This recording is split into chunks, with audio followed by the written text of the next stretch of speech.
Hello everyone, and peace of Christ to all of you. Please invite your friends and share the video as soon as possible after we finish with your page in YouTube. Yesterday we got strike in YouTube, and the excuse is the chat. However, that will not disturb us really. Still, you can run your chat in your own channel if you podcast it live, or people they can post comment in my page. We have a debate between Dr. Take a note, he's a doctor. Dr. Shabir Ali. These days everybody's a doctor. I'm the only one who have only driving license. And brother Anthony Rogers. Now you can watch the debate and you will see that the Muslims are very upset from this debate, saying that one of those Muslims who always dogs Christians who follow them, harassed him, you know their address, etc. He came to my chat sometime. He said, did this guy ever won a debate? As if he can do better. But you know, the issue is, this guy, he said what every Muslim he say, and he is just a copy-paste of Islam. Sometimes you feel like Muslims are people who they are programmed to say things. Nobody even thinking. I will prove it to you when we play this video, and you will see that everything he said is what every Muslim say. So when the Muslim they blame him that he did not do good, that's very funny and very stupid. I mean, this is Islam, my friend. You cannot do good because Islam is stupid. So we will start playing, and I'm glad that the chat is off, so that will not take any of our concentration or take us out of the topic. And in the same time, you can leave your comment, and even you can put in the comment like the timing of your comment, which means like what part of the video you are responding to. Let us hear what this debate was about, and try not to laugh.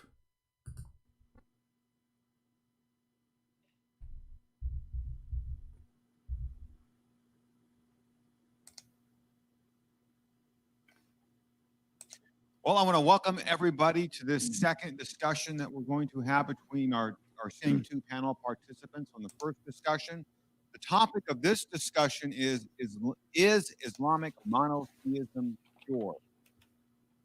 Again, please hold all applause. Let us move this part a little bit. Let us hear Shabir Ali.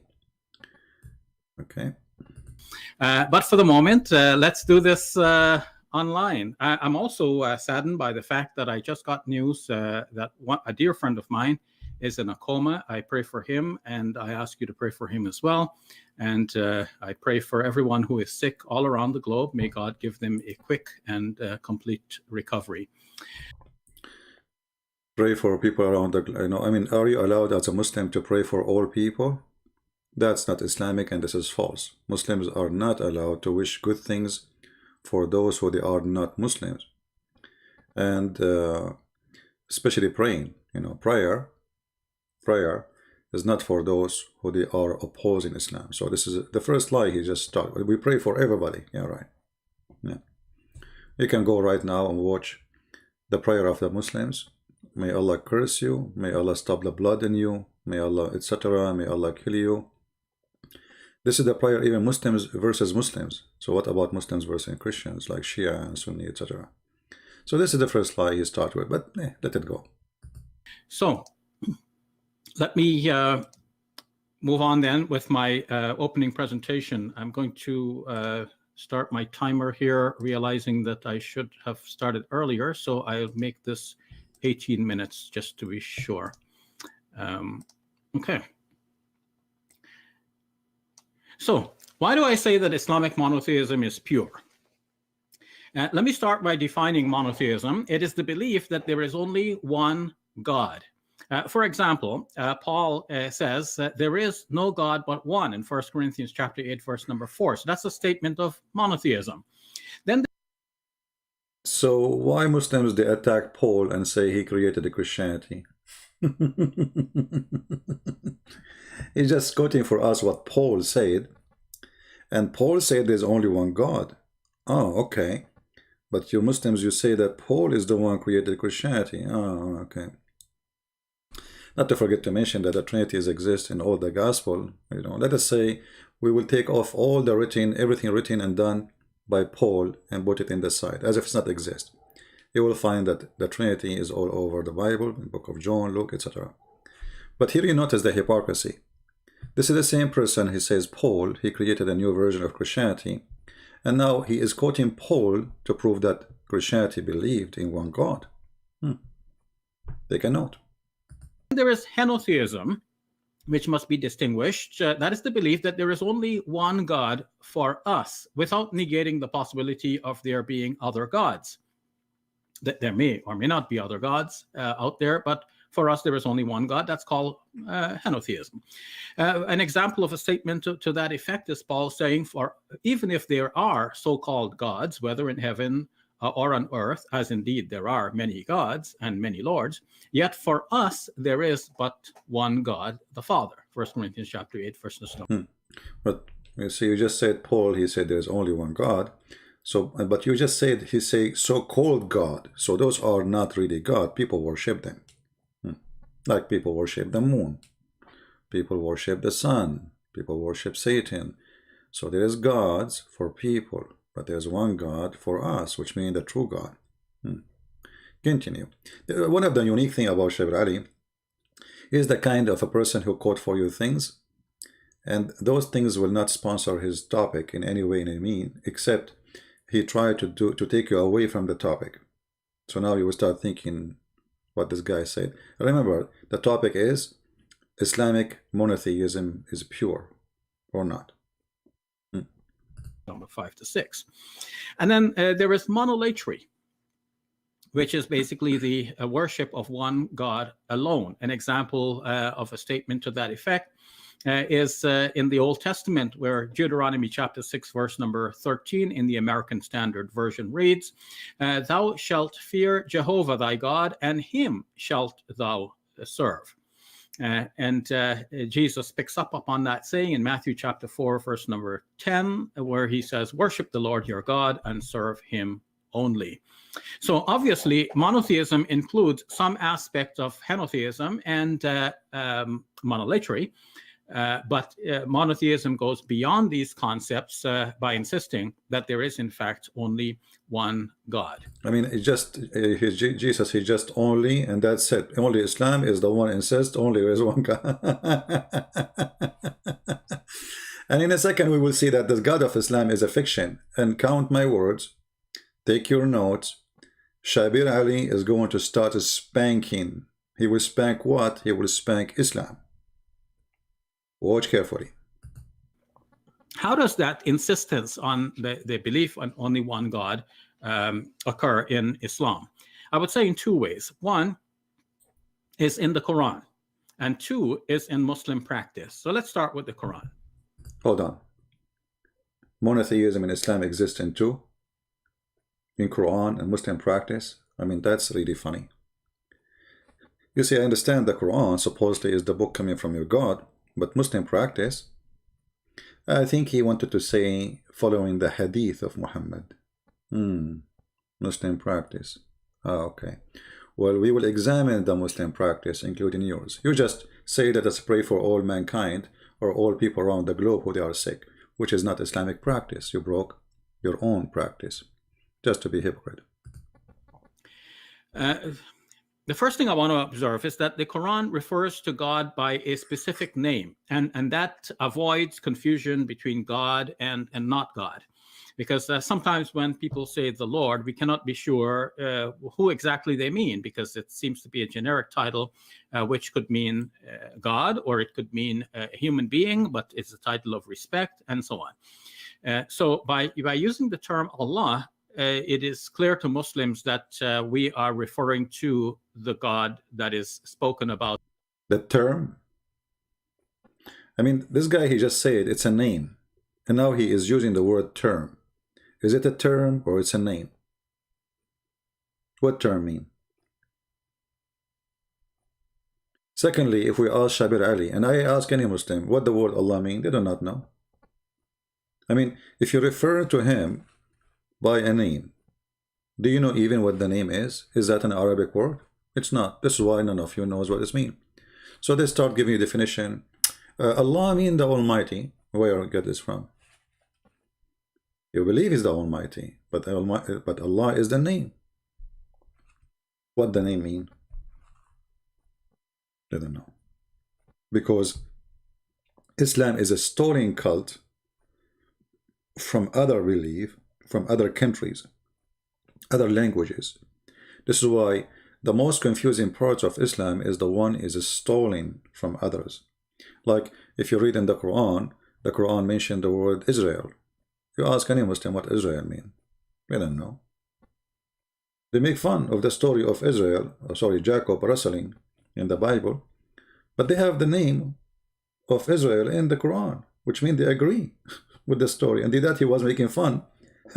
Your God wrestling with Jacob. But okay, what is the name of Jacob? Suddenly became Israel. How became Israel? They do not know. What Israel mean? They have no idea. For Islam is a cult.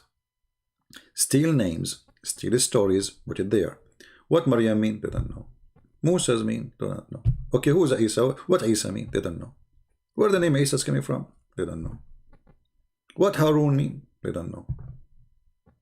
They don't know. What Ibrahim mean? They have no idea. And now this guy who have no idea is telling us that Allah, the Muslims, they gave Allah a name. Did he say that, or I'm mistaken? Let me play it again a little bit, because that is funny. Is in the Quran, and 2 is in Muslim practice. So let's start with the Quran. The first thing I want to observe is that the Quran refers to God by a specific name, and that avoids confusion between God and not God. Because sometimes when people say the Lord, we cannot be sure who exactly they mean, because it seems to be a generic title, which could mean God, or it could mean a human being, but it's a title of respect, and so on. So by using the term Allah, it is clear to Muslims that we are referring to the God that is spoken about in the Quran as the only God. So I must explain this term Allah, because for some people it may be a new term. So etymologically speaking, this is what Encyclopedia Britannica explains. What?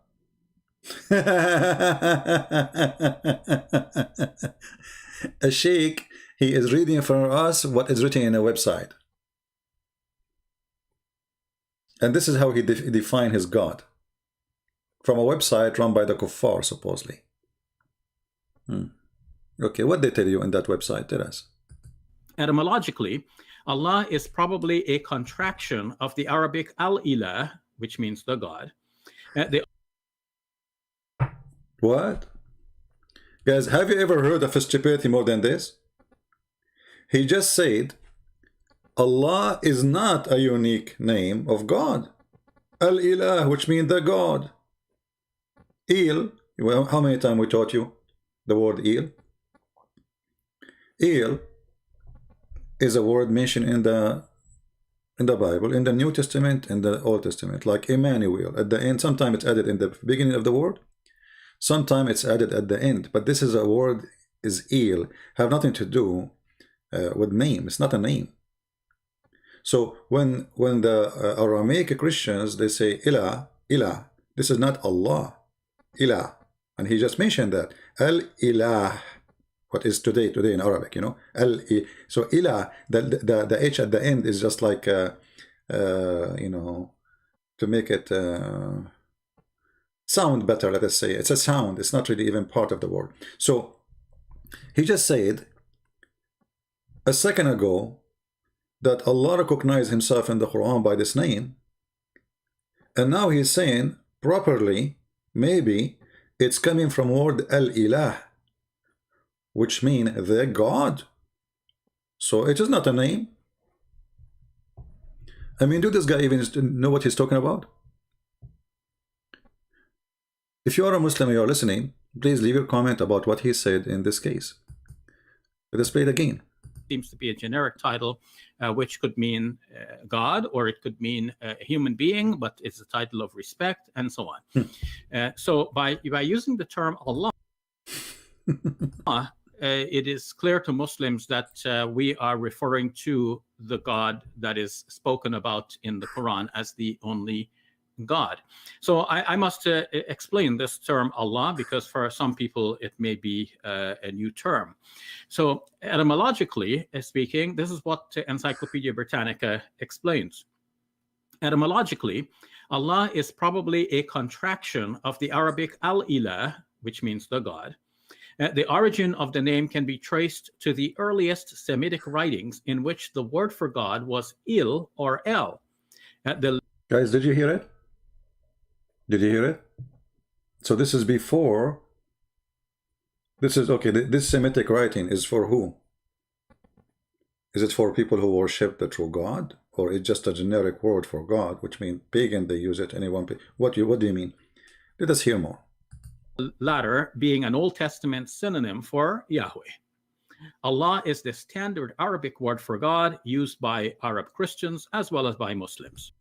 Well, this is true. The Arab Christians, who they are not Arab, using the word Allah now, but they never used it before, because they are under the Islamic occupation for 1400 years. So imagine they are using the word Allah and still they are killing them. So what if they use different word?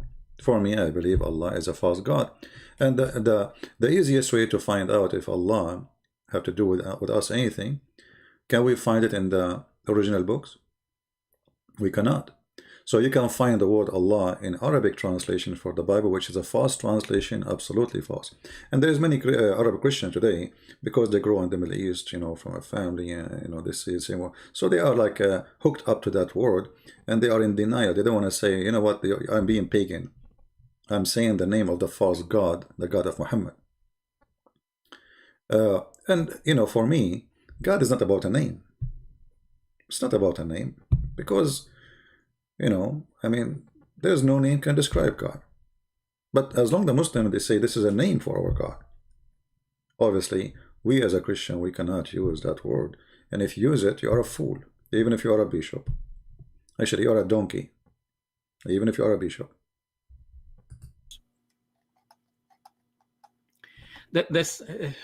In addition to naming Allah as God, the Quran insists that Allah is the only God. There is no God but Allah.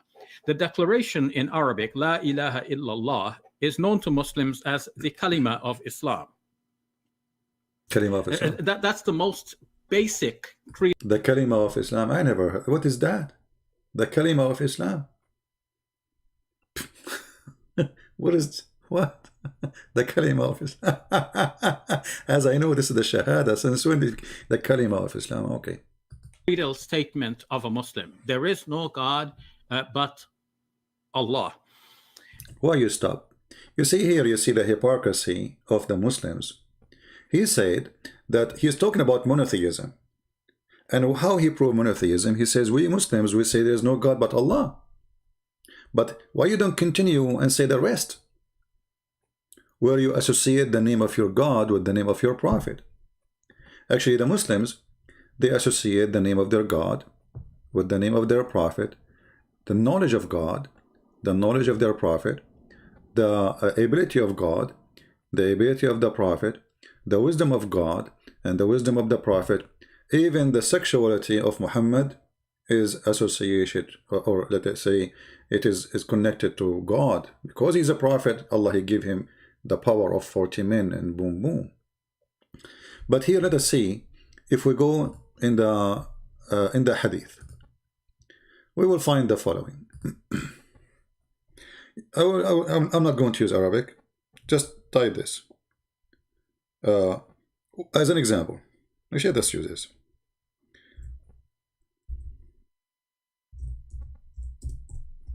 I will give you an example. I'm typing in English.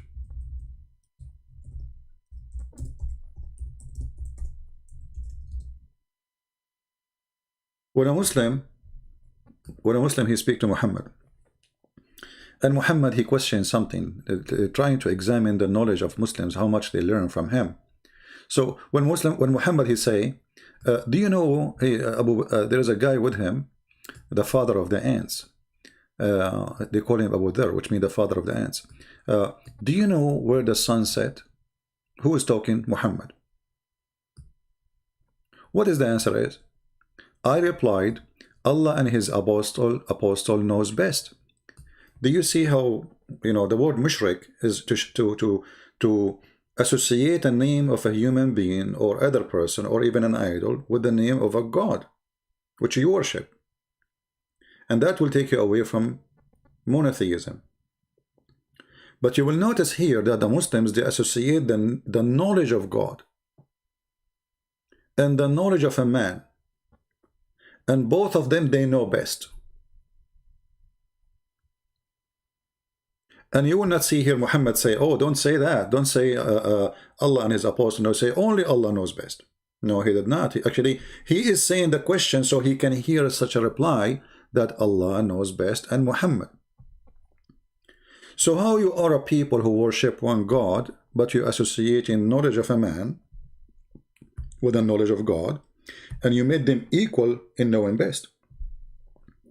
Like, you see, the sentence is so clear. He didn't say, Allah knows best and he is a prophet who learned from Allah.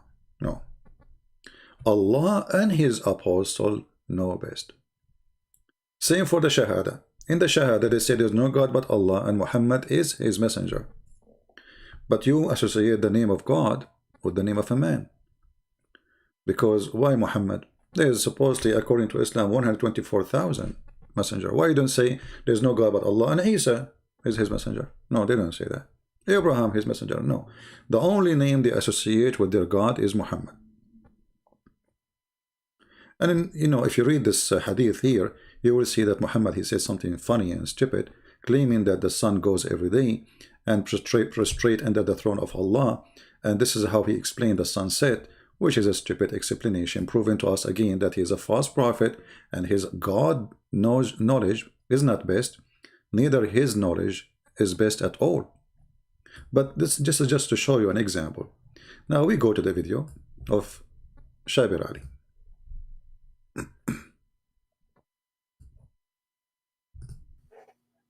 This statement is repeated in the Quran many, many times in different ways. I've counted some 36 times just by a simple search through a software that gives us all of the references of a word or phrase in the Quran.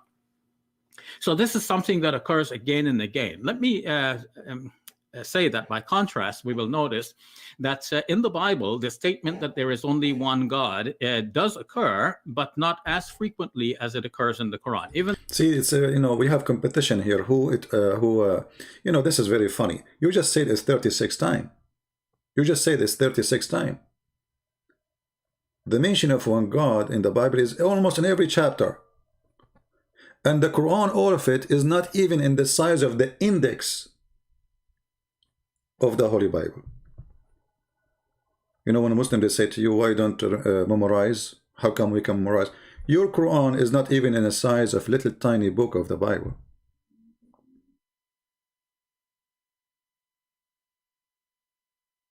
The index is bigger than your book. So here you see how they, try to make you believe, Islam believe in what? In one God. About how many times the Quran says that? Who care?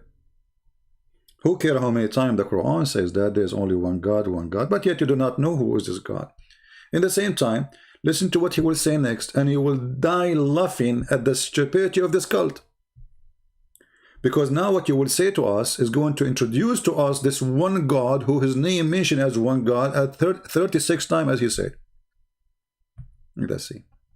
Even though the Quran is a very much shorter book, some say it is about 4/5 the size of the New Testament. Yeah, right. So for the Quran to have this many repeated statements that there is only this one God shows the Quran's emphasis on monotheism. The Quran does more than this. It says that we are not to worship anyone other than Allah. And here too, we will have many statements. La ta'budu illallah. Do not worship anyone other than Allah. The Quran also says that we are not to pray to anyone other than Allah. But here, I have a question. You see, don't worship other than Allah. And who is the one is saying that? Allah. Okay. Why Allah, speaking about Allah, why don't say don't worship other than me?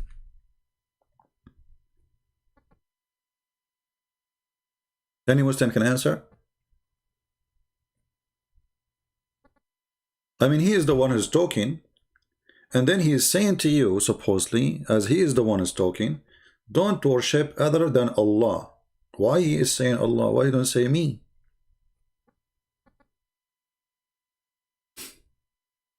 You see, if I say don't go and learn about Islam from other than Christian prince, that's mean I am not a Christian prince.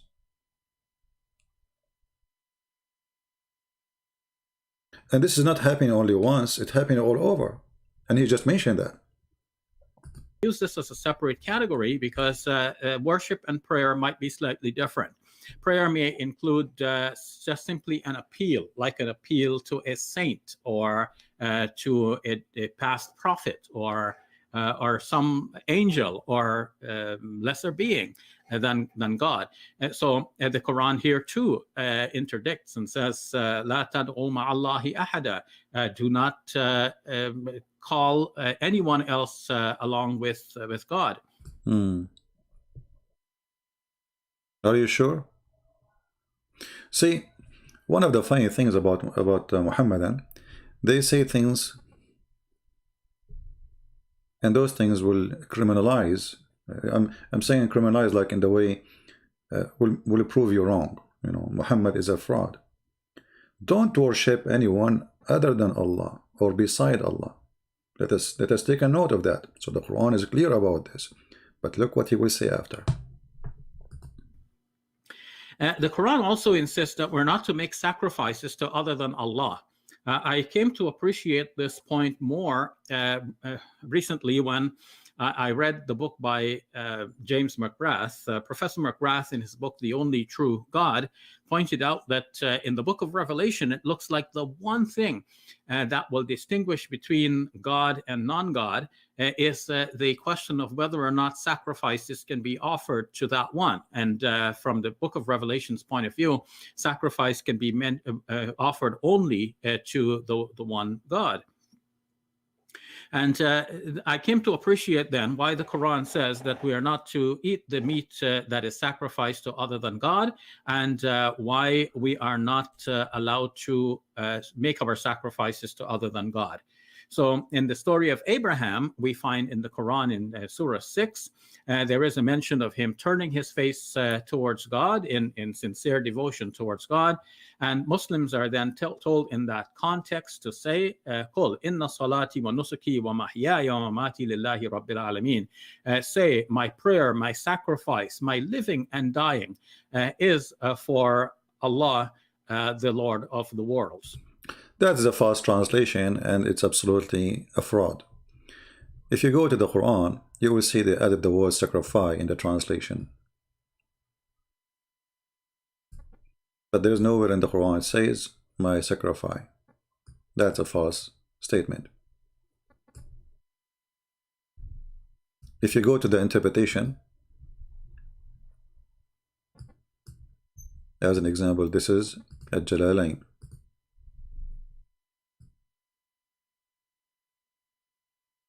My ritual doesn't say anything about sacrifice. So, you know, they add words in the translation to make it fit. You know, they fit it there somehow. My rituals have nothing to do with the word sacrifice. It can be included to say, okay, in my ritual I do sacrifice, but why you add it there, you know, when it is not there? However, he just quoted that Abraham, he said, that my prayer and my ritual and my devotion is to Allah. Okay, where is the ritual of Abraham? Can you show us the ritual of Abraham?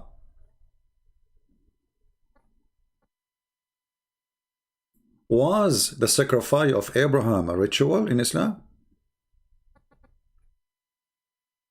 Did even Abraham sacrifice anything? Because as we know the story, Abraham, he did not sacrifice. I mean, he tried. The one who sacrificed in the story is Allah.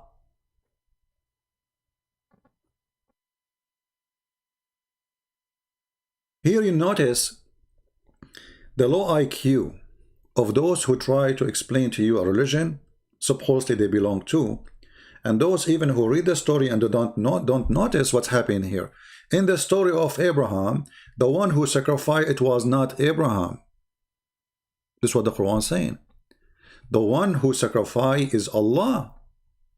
So what is the ritual and the sacrifice of Abraham? Somebody tell me. If we go to the Quran,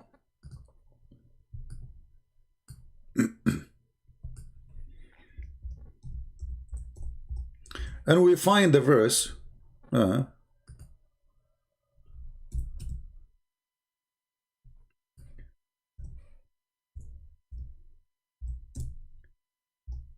search engine sometimes, just this is the fastest way to do it. In chapter 37, verse number 107, who is the one who did sacrifice? It's not Abraham. Abraham, he sacrificed nothing.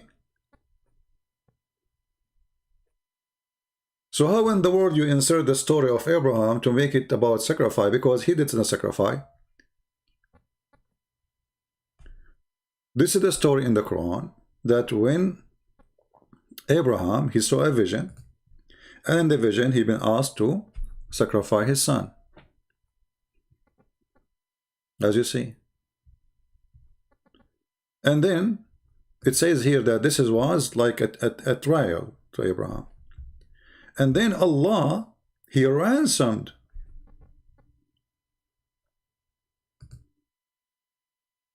the son of Abraham by a sacrifice.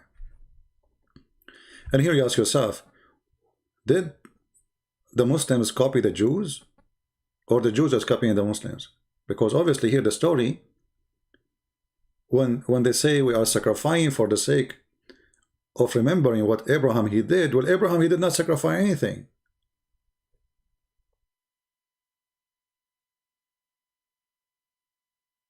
The one who sacrificed, actually the translation is false here. In Arabic it says فَفَدَيْنَاهُ بِذَبْحٍ عَظِيمٍ. We ransom him with a great, amazing sacrifice. Okay, why Allah want to give a sacrifice? You see, this Islamic monotheism is stupid to death. The Muslim, they say to the Christians, why Allah need to sacrifice his son in order to save you? Isn't it this is silly to say that? That's what they say to you. Okay. And now they will say to you, will God sacrifice God, or God sacrificing to God? So the God of the Christian is sacrificing to who? The answer in the Bible is very simple. Jesus, he said, nobody take myself from me, I lay down myself. So this is not somebody pushing somebody to sacrifice. The Messiah, because he loved us, he gave his life, which is mean a lot to us, but for him it mean not much really, except showing us how much he loved, because no death can take me. Nobody can take me down. Nobody can really take Jesus down, because what the point of killing a person? He will come back to you to prove to you that he is God. You did nothing. Jesus right now in Islam is alive. But here you notice that the idea of not to sacrifice to other than God, we find that Allah is sacrificing. When Allah, he ransomed, here it says redeemed. I mean, the translation changed from person to person. We redeemed. Other translation we ransom. Other translation we exchange. I mean, it's hilarious how they come with a translation. Okay, Allah redeem who to who? From who? You are redeeming who? We ransomed him with a great sacrifice.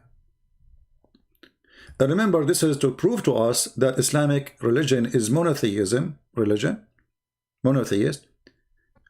How this happened? Allah is sacrificing to who? If you say to me Allah sacrificing to Allah, well then, what the purpose of the sacrifice?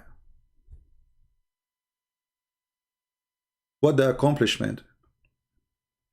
And why Allah He sacrificed a ram?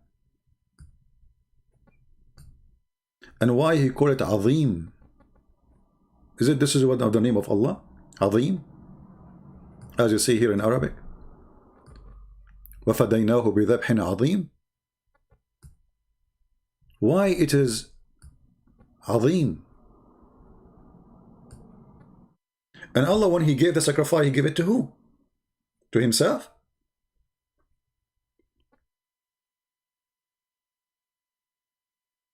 Obviously, the one who copied the story from the Old Testament, he do not know the meaning of the story, and by copying it, he got himself busted. Because the sacrifice here, symbolic, that no sacrifice will be accepted, it is except the one is coming from heaven. This is why, if you read the story, you will see that a ram came down from heaven, and this ram is great, amazing. If we read the interpretation for this verse, so Muslim will not say I'm making things up, you know them. Chapter 37 again, verse 107.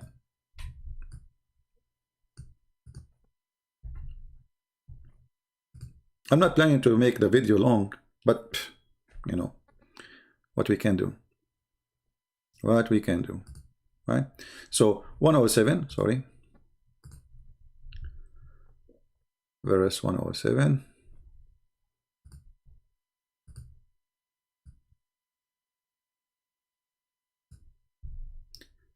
And here you notice another stupid thing in Islam, because it's a theft. Then we ransomed him, one whom he had been commanded to sacrifice, namely Ishmael or Isaac. They don't even know. This is a story about who. They are so confused. Is it Ishmael? Is it Isaac? Because not all Islamic scholars agree with the propaganda of Muslims saying it's Ishmael. The most famous one, actually, they say it is Isaac. There is two different opinions. Always in Islam, there's two different opinions. Why there's two different opinions? Because they have no knowledge. I mean, why you have no knowledge of the name of the one who been to be sacrificed? Muhammad do not know himself because he's a thief.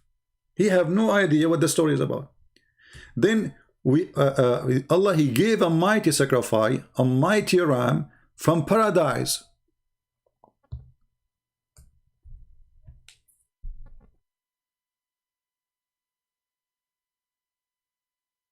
So Allah Himself, He gives sacrifice.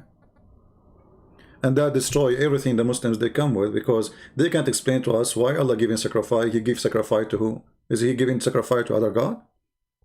Is He giving sacrifice to Himself?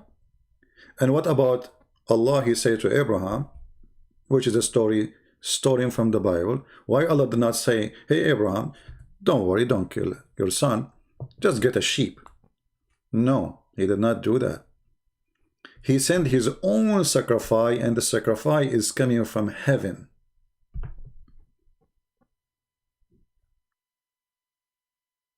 That's mean the sacrifice, which great sacrifice for God, is His own sacrifice.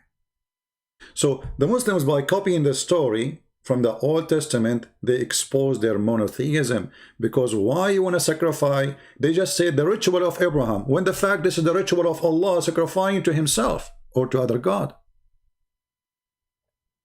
Either Allah is one, the same as the God of Abraham in the Bible, and then the sacrifice is happened to Him. Or Allah is not one God, and then Allah is sacrificing to other God. So He ransomed the son of Abraham by sacrificing to the one who made the request, say, hey God, please let Abraham's son go. So, this story here raises many questions. And where is this? What the ram, simple? Why it's not a cow? Why it's not a goat? Why it's not an elephant? I mean, elephant is way bigger. And the Muslim, they say to us that we Muslims don't believe in a bloodshed as sacrifice.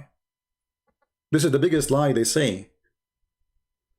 that sacrifice in Islam does not involve bloodshed. And actually, the sacrifice in Islam goes back to the time of Abel and Cain, the children of Adam, where two of them, they want to have sex with their sister who have a crossed eyes.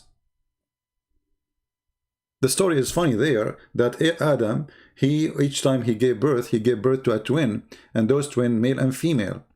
And then those twin, Abel and Cain, when one of their sisters she don't look good, according to the Muslim stories, so none of them want to marry her.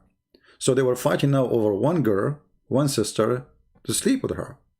So then Allah, he told them, give a sacrifice, and the one who I accept his sacrifice is the one I approve him, or approve his marriage.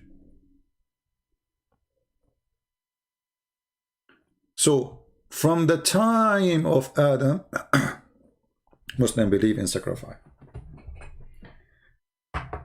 Let us continue. I hope we gave you enough information. I mean, for those who they are trying to study the cult of Muhammad, those information are very important for you.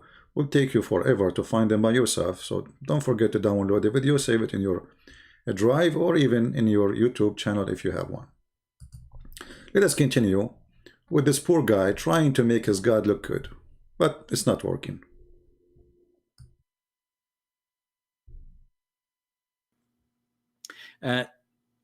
As for eating the meat of sacrifice of animals sacrificed to other than Allah, the Quran tells us that Muslims are not to do that, and certainly the Satans will try to entice you to eat such meat. But if you do that, then you will be among the polytheists.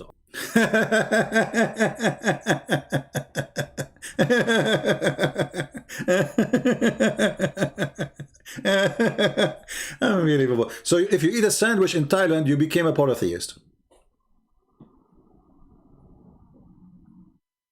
This is religion.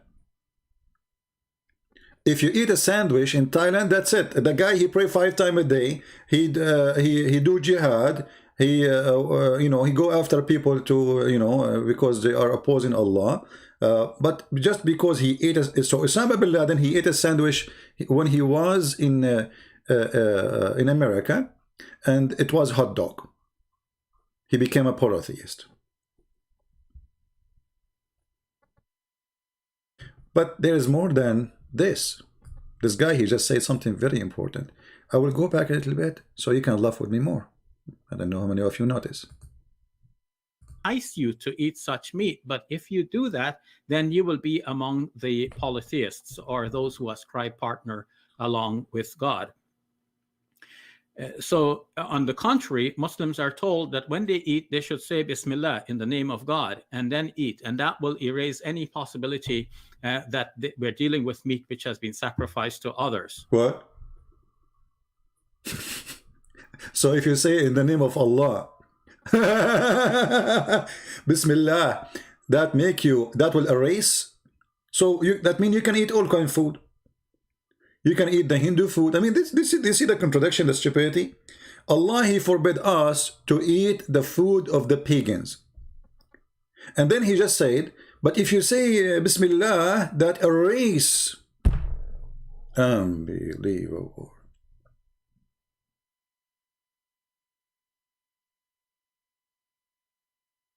Tell us more, Shabir Ali. Because even if it so happens that this meat arrived on the Muslim's dinner table by mistake, by pronouncing the name of God over it, the Muslim will cancel any such evil effects of the food. From evil effect of the food. And that's mean you can eat pork, just say Bismillah.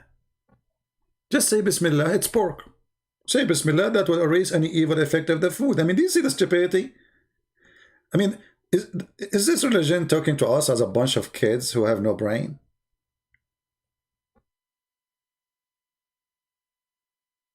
That's mean you can eat anything, just say Bismillah. So why you Muslims are so, like, oh, this is alcohol. Drink alcohol, say Bismillah.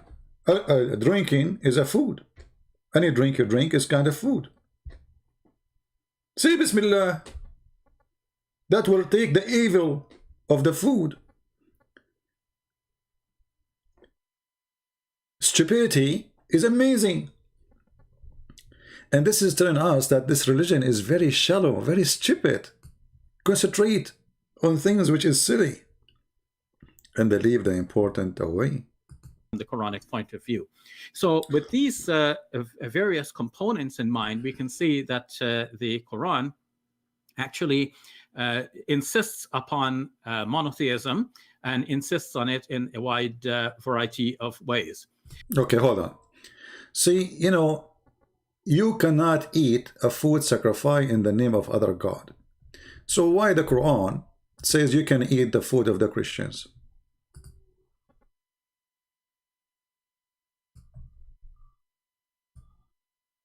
Don't the Christians, they say the name of Jesus on it? This day, all things good and pure made lawful unto you, the food of the people of the book. But isn't it the people of the book are kuffar and they worship other than Allah? This guy, you can go back in the video, he said, we shall not eat a food used or slaughtered in the name of other God. Well, we Christians, we pray in our heart before we eat in the name of Jesus. And many Christians, until now, when they cook, they will not start cooking unless they name the name of the Lord to bless the food. Even when they make a bread. Actually, it is Islamic countries, when they make a bread, they make 3 dots in the 3 corners, copying the Christians to bless the bread. So, you cannot eat a food named or given under the name of other God, which is something talking from the Old Testament. And now you are saying it is okay to eat the food of the kuffar.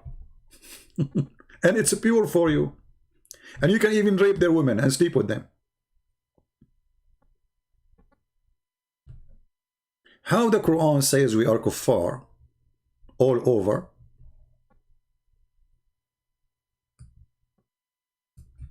As example, chapter 5, verse number 17. They are kuffar. But what kuffar mean? They are not monotheist. They are making a blasphemy against God. Who? The one who say that Jesus, the Christ, is Allah. And that's mean all the food of the Christians is a slaughter or given by the name of their God, which is a Christ. So he is trying to prove to us that monotheism in Islam will forbid you. Because Islam is monotheist, you cannot eat a food given to you by the name of other God, and yet you can eat their food. Without saying in the name of Allah. As you see here, this is a license for the Muslims to eat the food of the Christians.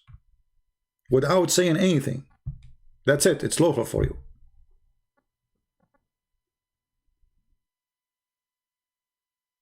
But in the same time, the Christians, according to Islam, they are not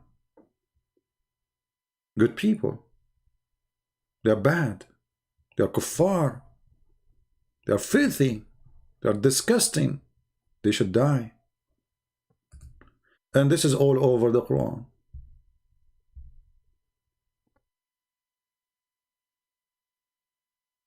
Clear declaration in the Quran that the Christians are kuffar. They are infidels.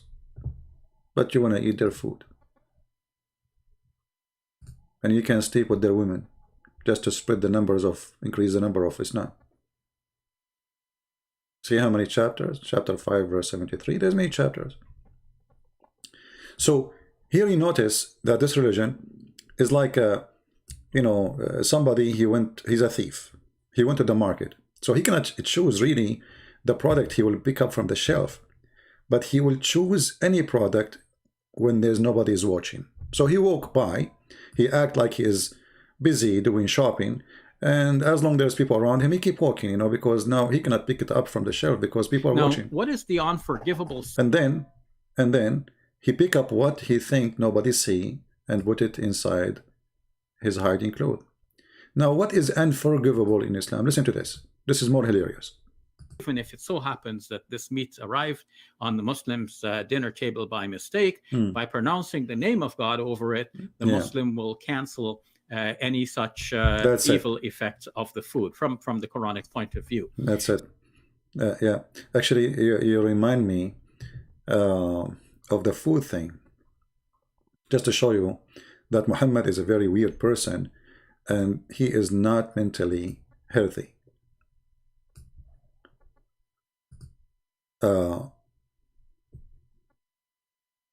Why or how we should eat in Islam? We have to eat in the right hand. Okay, why we have to eat in the right hand? See, he was mentioning to you that if you say the name of Allah on the food, that will take the evil away. No, that's a false statement. Muhammad is a satanic possessed person who make up stories, fabricated stories to scare his followers from thinking about him. So we're gonna keep them busy, scared, terrified. You know, like when somebody make you paranoid about things, so you will not think about the real thing happening around you. When any of you intends to eat a meal, he should eat with his right hand, and when he intends to drink, he should drink with his right hand, for Shaitan eats with his left hands and drink with his left hands. I mean, have you ever heard of an intelligent person say such a thing? Let us say, for the sake of argument, Shaitan or Satan, he used his left hand. And by the way, Satan have left hand and right hand, and okay, no problem.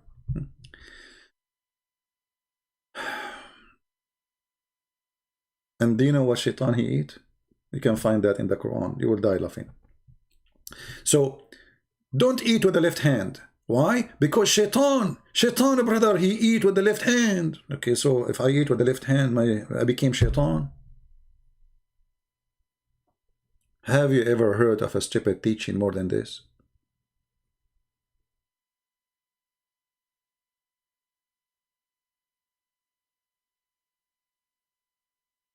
So God, he gave me two hands for what reason?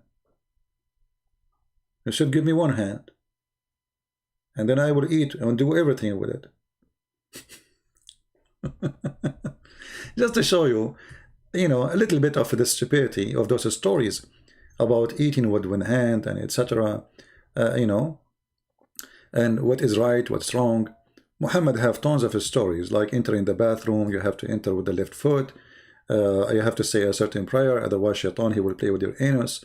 If before you have sex, you have to say a certain prayer, otherwise Shaitan, he will round himself around the man's private part, and he will be having sex with the wife during the time he's having sex with his wife, and then the child will be the son of the devil, which means Muhammad himself is the son of the devil, because Muhammad himself, his father, did not recite any prayer before he have intercourse with the mother of Muhammad, regardless who is the father of Muhammad.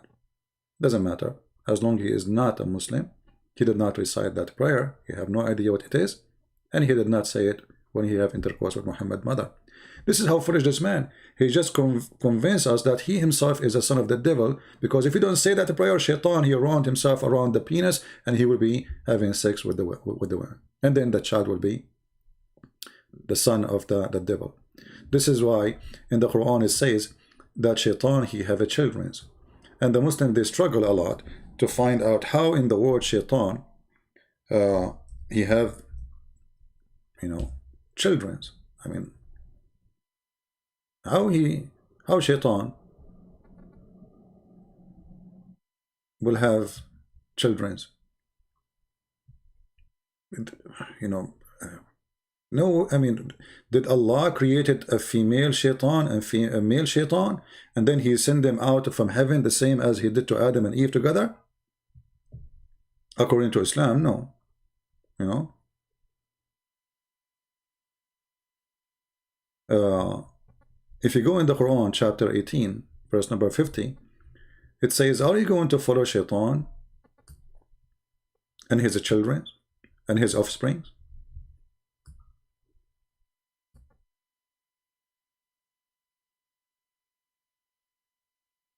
You go to the Islamic interpretation, you will see a lot of fiction stories that Allah, he gave Shaitan, the first Shaitan, Iblis, he gave him a penis in the right side of his thigh, and he gave him a vagina in the left side of his thigh. So when he want to have sex, he shaked it and he enter this into that, and he do nikah. And then he lay eggs, and from every egg, 70 Satan, male Satan and female Satan come out. So the first shaitan was a mixed gender. Other interpretation is, as Muhammad he said, that when you pray, shaitan, when you have sex, shaitan, he will round himself around your private part, and he will be doing your wife, and then the sons you will have, they will be the sons of Satan. And this is how Islam explain homosexuality. They say those who did not make this prayer, their son is going to be homosexual, which is very stupid to say. We go back to the, I was not planning really to make it long. Maybe I should make it 2 videos and stop here. I'm not sure how long it's already. Let us continue a little bit more. So with these various components in mind, we can see that the Quran actually insists upon monotheism and insists on it in a wide variety of ways. Now, what is the unforgivable sin according to the Islamic faith? The unforgivable sin is to ascribe anyone as partner along with God, to think that God has an equal, and Muslims would say also if God has a son, this are such a close relationship that will compromise the absolute divinity and uniqueness of God, then this will count as shirk or polytheism. Shirk in Arabic looks like the English word shirk, which means like to shirk one's responsibilities, to avoid one's responsibilities. So the word shirk, written the same way but pronounced shirk in Arabic, means something like partner or associating a partner along with God. This is how it's understood in Islamic theology. And Muslims are definitely not allowed to do that. Again, we will find a plethora of statements in the Quran. La tushriku ma'allahi ahada. Do not associate anyone along with God. So we are not to think of God as having a partner, a wife, a son, a daughter, or any such relationships. It is thought that such relationships are beyond God. He is so different from everything else that we know. For example, in Surah 42, verse number 11, it says, "Laysa kamithlihi shay' wa huwa as-sami'ul basir." There is nothing like unto him. ليس لمثله شيء وهو السميع البصير. Let us examine this verse.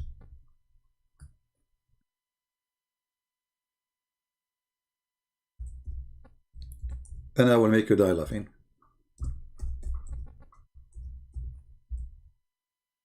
So Allah, nothing like him, and he is the one who can hear, he is the one who can see.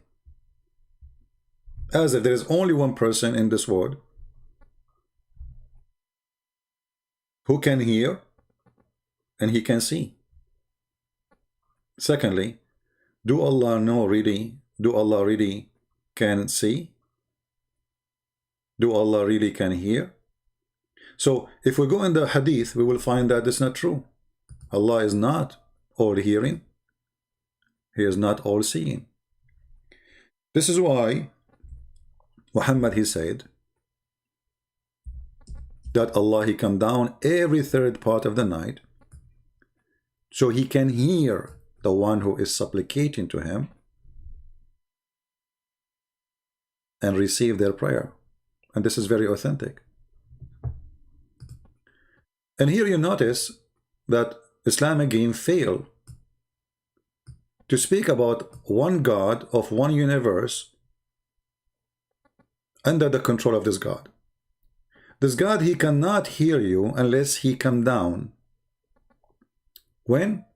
Every night down to the nearest heaven. When it is when? The last 3rd part of the night. And what he would say? If there is anyone invoking me, so that I may respond. So how Allah is all hearing and all seeing, but he cannot hear me unless he got closer to the nearest heaven and get better reception.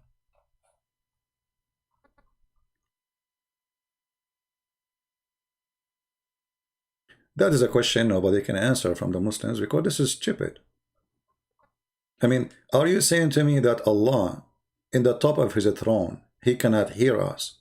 So Allah, he have to come down every night, down of his throne, going through heaven number 7, 6, 5, 4, 3, 2, 1. And then he stopped there. And then he says, who is praying to me? Here you see that Allah is not almighty. Secondly, Allah go inside his creation, because isn't it the heaven is his creation? Go read carefully. Allah descend. What he's doing? He descend. He come every night. When we accept that this God, you see the Muslims, they say, well, Jesus cannot be God because the flesh is created. So how can God become, how God can be inside the flesh which is created? Well, isn't it the heaven is a kind of a flesh is created? Contain material?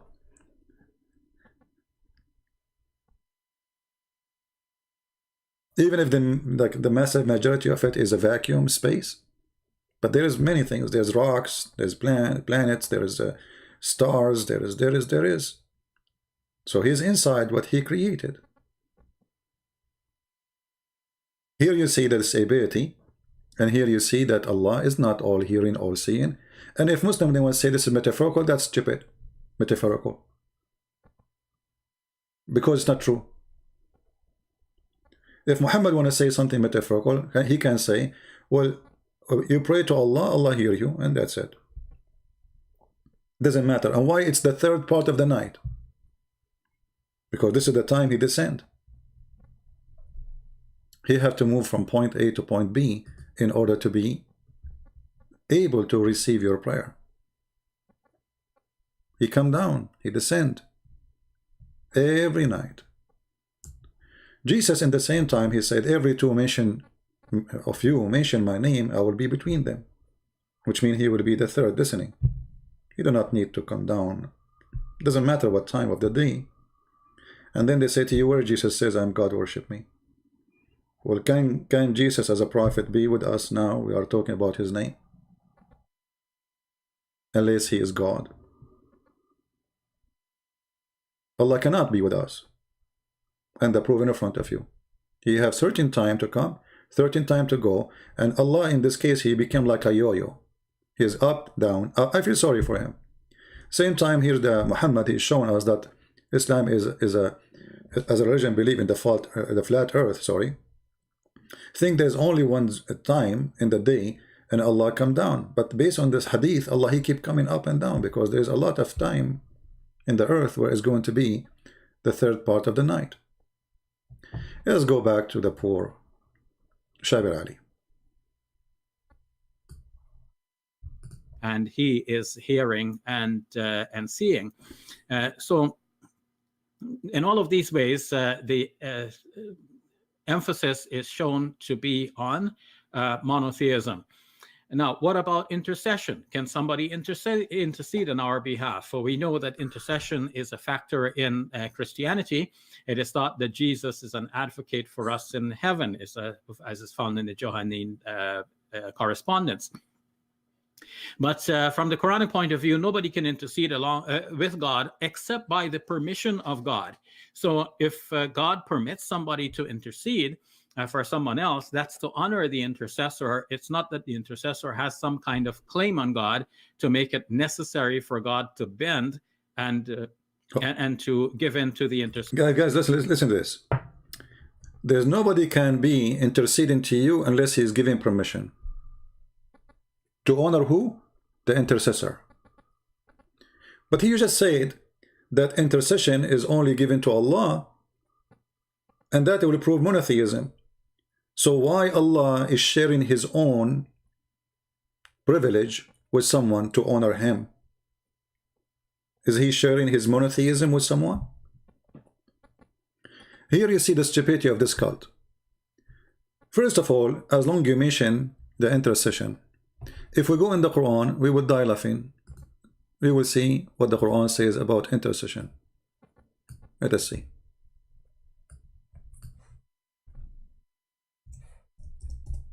The Quran, as usual, is the book of contradiction. Chapter 2, verse number 48. It says clearly that Allah, by the way, I forgot the point he mentioned. I will go back to it. Then we have no chat to remind me. About Allah will not forgive sin if you do shirk. Just take that note, because this is stupid. This is the most stupid statement he just said. Read carefully. That Allah, no intercession will be accepted in the day of judgment. No one.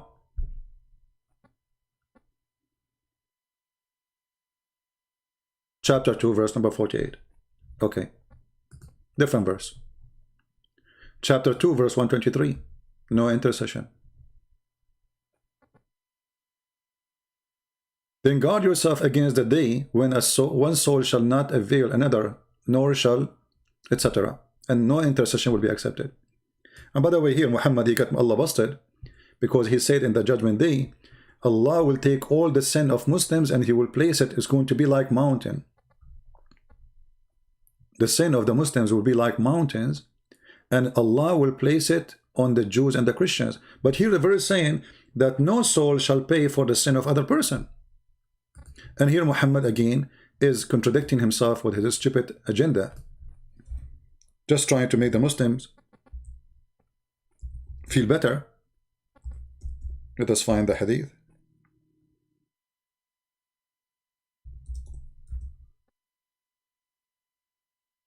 Let us see, hold on.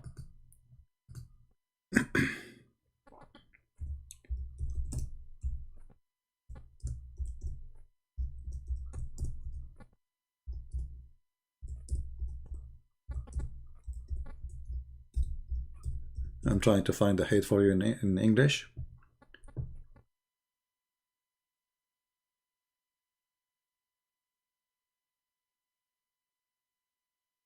And then you see right away that Muhammad not only cannot be a prophet, Muhammad is a fraud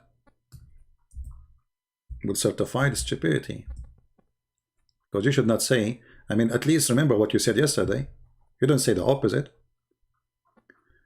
This is Muhammad saying, and this is Sahih Hadith, that, read carefully with me, that would come people among the Muslims on the day of resurrection. So remember this day of resurrection, the same as the verse in the Quran, with as heavy sins as mountain, and Allah would forgive them, and he would place in there instead the Jews and the Christians. So how no soul will pay for the sin of other soul, and then Allah will place all the sin of the Muslims, which is not fair. I mean, have you ever heard of a justice like this? So you commit sin, I pay for it. The Muslim, they say to you, Jesus did not commit sin, why he will pay for your sin? Jesus did not, you know, when we say Jesus pay for our sin, nobody forcing him voluntarily, he is saving us. The word saving, paying for our sin doesn't mean that our sin is not there. Doesn't mean that we did not commit crimes.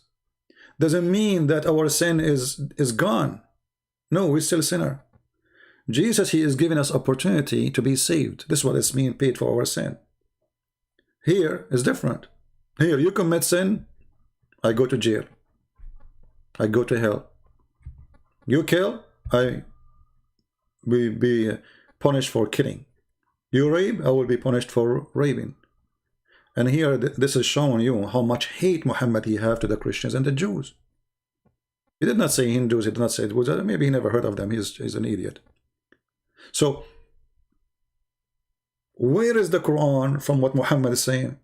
If Muhammad is the same man who wrote the Quran, or the Quran given to him from God, then he should not say things obviously is a total contradiction for what the Quran is saying. One of them is lying to us, or maybe both. Or you know what? Both of them are one. The one who read the Quran, who made it up, and the one who made the Hadith.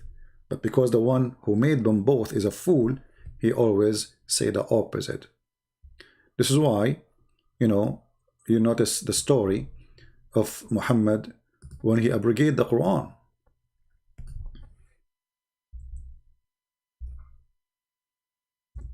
So he changed the Quran based on his stupidity and his mistakes. So he tried to fix it. So he come with a verse in the Quran saying, chapter 2, verse 106, any of our revelation we abrogate or cause to be forgotten, we will make something better or similar. And here you see how stupid it is. I mean, so Allah make you forget the Quran, and then he will make something better. Allah will make Quran better than the Quran of Allah? How that could be? There is two Allah. One Allah, his Arabic is not good. The other Allah, his Arabic is better. Because here the quality cannot be better.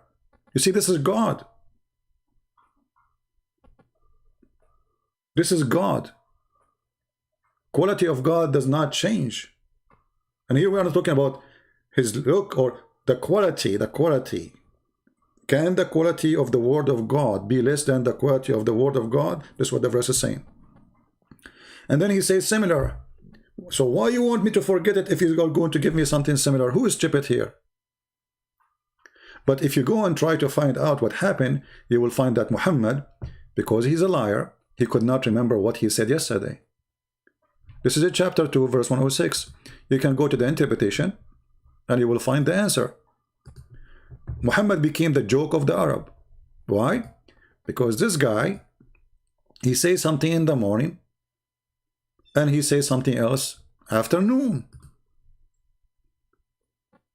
He said the opposite. When the disbelievers, not the believers, start making fun of Muhammad in the matter of abrogation, saying that one day Muhammad, he enjoined his companion one thing, and then the next day he forbid it. You tell me, have you ever heard of a God? He make a law. Second day in the morning, he come with the law, forbid the first law. Either you are crazy, mentally ill, or you are trying things to see which one work for you. So people complain about it, you change it. Or you don't like it, okay, let's hold on, we will change it for you. This is how the Arab in the time of Muhammad, they view Muhammad. There's a movie, it's called The Legend of Muhammad, which is full of fabrication, saying the Arab, they were amazed about the Quran. They were astonished by the Quran, how wonderful it is. The language cannot be from other than God. This is the Arab. And this is written in their books. And this is the official government website of the kingdom of the king of Jordan, who claim he is from the descendant of Muhammad. What those people are talking about?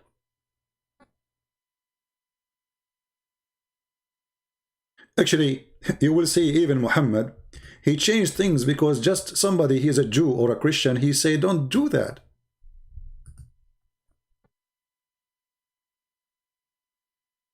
As an example,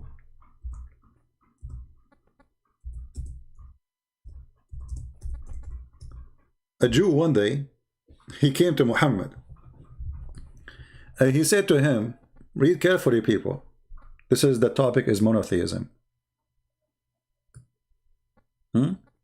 This is the topic is monotheism. And this is a Jewish man getting Muhammad busted in his time.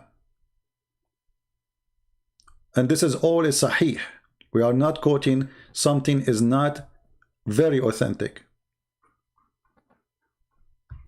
As you see. So the Jewish man, he came to Muhammad and he said to him, hey Muhammad, you are a mushrik. What? You are a mushrik. Why? Why I'm a mushrik? Look what the Jew, he said to him.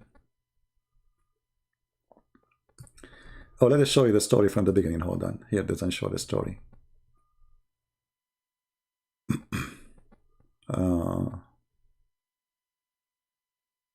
You see here, they don't show the story that a Jew, he came to Muhammad and he say the stories, etc., etc.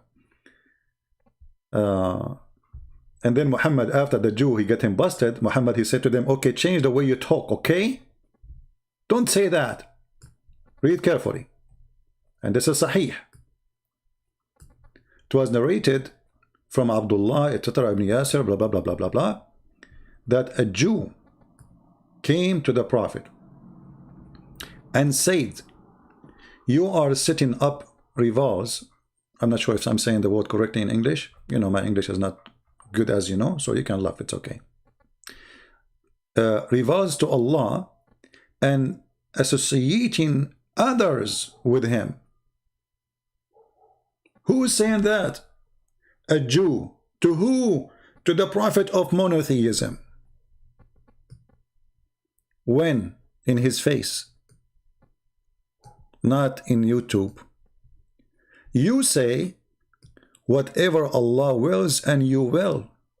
And you say by the Kaaba. So what the problem? You say whatever Allah wills, and you will. So you associate the will of a man with the will of Allah, and you swear by a building, stones. Look what Muhammad, he said. He did not say to him, you are wrong. He did not say to him, I don't agree, this should not happen. He did not say to him, I did not say that. So Muhammad said, from now on, so the Prophet said, commanded them, if they wanted to swear an oath, to say by the Lord of the Kaaba, not by the Kaaba, and to say whatever Allah wills, then what you will. So Muhammad, he agreed with the Jew that I am not practicing monotheism, and thank you, Jew, obviously you are sent by Allah, and maybe you are Jibreel to correct me. If Muhammad is a prophet of monotheism, he will never do such a mistake agreeing with the Jew that the Jew is right and Muhammad is a fraud. He did not teach monotheism. Did you ask yourself, how in the world a Jew, he's not even a rabbi, a Jew, a normal Jew, correcting Muhammad about what to do, what not to do, what to say, what not to say, and Muhammad, he changed his religion to fit with the Jew. And then when people, they start noticing that Muhammad is nothing but a copy-paste of the Jews, trying to copy them because he believes whatever they say is true, Muhammad, he try always to change what he do from what the Jews do. And how we can show that?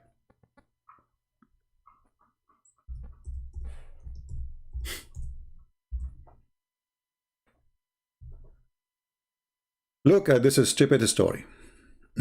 And I call it stupid because it's stupid. I mean, I don't know how stupid it can be more than this. The messenger SAW shortwave radio said, narrated the messenger of Allah used to stand up for a funeral until the corpse was placed in the grave. A learned Jew once passed by him. Notice with me, a learned Jew, not ignorant, a learned. That means he's a rabbi. When they say a learned, they are translating in Arabic, it says Hibrun or Hibrun min al-Yahud, which means a scholar, a rabbi. So a learned Jew once passed by him and said, this is how we do it. What he said? The Jew, he did not debate him about anything. He did not say to him, this is wrong. Actually, he agreed with him. He said, this is how we do it. Do what? The prayer for the funeral. What Muhammad, he did immediately. He said, sit down, act differently. Like what the heck? How a religion, ritual change in a second. Just because a Jew, he said, this is how we do it. Obviously, Muhammad is a fraud. Because, so what if this is how they do it? Why Muhammad? What Muhammad is afraid of? He's afraid because always they accuse him that he is a thief. He's trying to copy the Jews, trying to copy the Christians. So he said to them, act differently. This is why Muhammad, he said, when they were discussing about which day we should make it as a day for a prayer. Friday, Sunday, Saturday, he said we have to act differently. Oh, we cannot take the Sabbath because for the Jews. We cannot take Sunday for it is for the Christians. And then one of the companions says, let us do Friday then. It's not from Allah, it's from Muhammad and his companions. Even the same as the adhan. Allahu Akbar. They said, let us call people by ringing the bell. They said, no, no, no, this is for the Christians. Let us make a fire. They said, no, this is for the Jews. And then they said, what about we call for a prayer? And then they approve it. This is not from Allah. The adhan is not from Allah. Even Muhammad, he forbid them from coloring their hair with the black. Why? Because the Jews did do that. He wanted his people to act differently so he will not be accused that he is a fraud. He is copying the Jews. I think we will stop with this. I'm losing my voice. I drank too much coffee today. I apologize for the chat. You know, YouTube is chasing us. And this is the only way. You can leave your comment. All right. And we will be sure that there's no comment is violating their guideline, which is very weird guideline. I mean, Muslim, they can say whatever they want and it's okay. They never take a video for them. But the guideline for us is very strict. And you know, oh, I forgot. I said, remind me, guys. Remind me about what? Allah forgive not the one who associate with him. I will finish with this.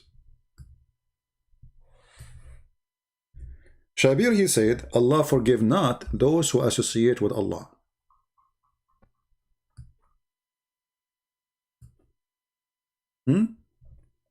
And he mentioned the Quran said, make it clear that Allah will forgive not those who associate with him. And this is mentioned many times in the Quran, by the way, not only in one verse. As an example, chapter 4, verse number 48. Chapter 4, verse 116. Allah will not forgive. Will not forgive what? Oh, the browser froze. In the last moment. Let us do it again. Hold on. Give me a second. I'm glad that we did not lose internet. It's working fine.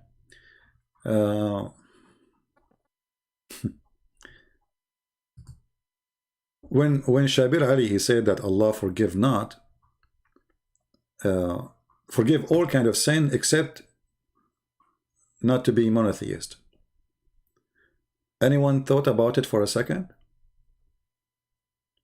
How Allah forgive not if you were a person who associate with Allah someone else? Then how you convert to Islam? If a Muslim, he will say to you, no, no, no, no. If you repent, Allah forgive you. Read carefully. Let us put the verse again. We open the browser again. It's working now.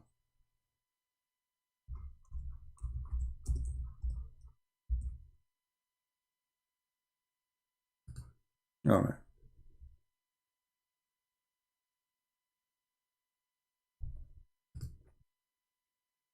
Chapter 4, verse 48. And Shabir Ali, he mentioned it. Allah will forgive not anyone who associate with him, and he forgive anything less than that. Let us examine this stupid, hilarious verse. Muslims, to get away from this, they would say, oh, if you die, brother, and you did not repent to Allah, Allah will not forgive your sin. My friend, sin is forgiven only for Muslims. We just showed you the hadith where Allah, he will put the sin of the Muslims on the Christians. There's no forgiveness to anyone for anything, even for any kind of sin. Only Muslim, their sin is forgiven. So when you say Allah will not forgive the one who take partner, you are saying Allah will not forgive anyone. The same as in the Bible says, the one who insult the Holy Spirit, he will not be forgiven. This is a sin, will not be forgiven. Which means even if you became a Christian, you will be punished for that. So the Quran is saying, Allah forgive not the one who take partner. Forgiveness only happened to Muslims. So You became a Muslim, and Allah will not forgive you for taking partners. So why you are lying to us saying convert to Islam, Allah forgive your sin? And if you say this goes only for those who take partners and die taking partners, well, where it says here, the one who he forgive those who repent before they die. It says will not forgive. Allah forgive not. In order to be forgiven, you have to ask, you have to repent, you have to do it when you're alive. After you die, there's no that's it, it's over. Your let us say your time is up. Your chance to be forgiven is up. So Allah forgive not taking partners. That's mean nobody can convert to Islam. Same time, why you Muslim take partners with Allah, like Muhammad, as we showed you from the beginning. Shahada, knowledge, present. Actually, the Muslims, they make Allah a joke, and they claim that Allah created the whole universe just to serve Muhammad.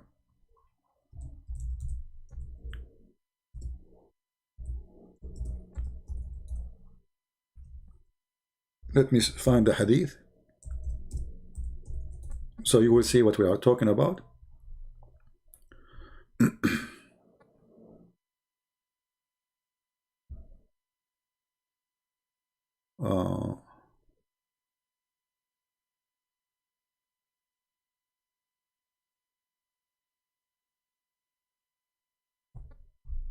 Let us see. You see, always it's easy to find it in Arabic, but the part is to find it in English. All right, we found it. Let us put it for you on the screen. We have only 1,200 people watching. I put some food for the birds. It's very cold outside, so they can eat. The hadith, a question. What do the respect of ulama means the scholars of the religion and Sharia about the hadith? Which one? لولاك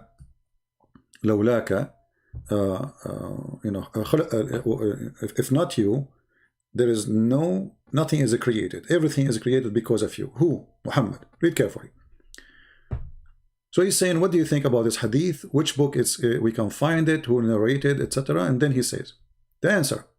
Indeed, the Prophet of Allah is the reason for the creation of Adam. Allah, alayhi salam, which means peace upon him, and the universe. If the Prophet of Allah pray on him, and here remember, Shabir, he said, don't pray to other than Allah. Allah himself prayed to Muhammad. Allah himself, he prayed to Muhammad. They say that he sent in the blessing, which is stupid. It doesn't say that in Arabic. It says yusalli. So if not Muhammad, if the Prophet of Allah was not exist, the stones, then the arsh mean the throne of Allah, the kursi, the chair of Allah, the lawh, which mean the tablet of Allah, al-qalam, which mean the pen, and those are, by the way, those are not Arabic words, and the Quran says the Quran is a pure Arabic.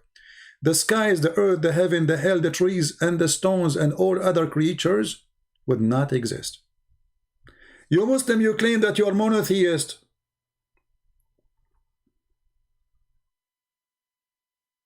And you claim that all things created to worship Allah. But as we see here, all things are created for the sake of Muhammad. So who's Allah? Indeed. Look, he did not say, no, brother, this is too much, this is not right, so to say that. He says, indeed. The Prophet of Allah is the reason, he is the only reason for the creation of the whole, which means Allah is, the reason of Allah to exist is to do what? If the reason of all the creation, including us, including stones, including insects, animals, trees, the reason for all this creation is Muhammad. So what is the reason for Allah to be exist? What his goal? To serve Muhammad.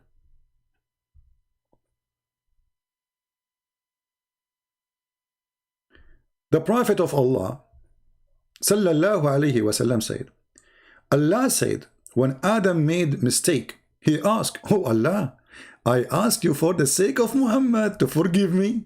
Huh? Shabir Ali was saying we should not ask anyone for the sake of anyone except Allah. And then he said that only the one who Allah give him permission. So who is the one who will give him permission? Muhammad. For the sake of Muhammad, your sin will be forgiven. Not for the sake of Allah, for the sake of Muhammad. Allah said, Adam, how you recognize Muhammad when I have not yet created him? But do you remember that Shabir Ali said, Allahu Sami'ul Alim, which means Allah is all hearing, all knowing? How Allah is all knowing, he was surprised and shocked how Adam he recognized Muhammad. Like what? How you know? Hey Adam, how you recognize Muhammad, man? I did not create him yet. Adam, he said, look how funny child this story is. Adam said, Allah, oh Allah, when you created me and blew into me the spirit, I lifted my head and saw written on the arsh, which means the throne, La ilaha illallah Muhammad, the fraud of Allah. There's no prophet, there's no bright God but Allah and Muhammad. In the throne of Allah, there is a blasphemy against God. Allah himself, he associated the name of a man with his name written in the same throne. Why? So when Adam, he saw that name written there, Muhammad, he said, so I got to know that you would only join your name with him. Join your name. Do you see the word join? This is a Muslim website, and this is a Muslim hadith, and the one who said that, Muhammad. And this is the fatwa of Ibn Taymiyyah. There, you can click on it too. So I got to know that you would only join the truth.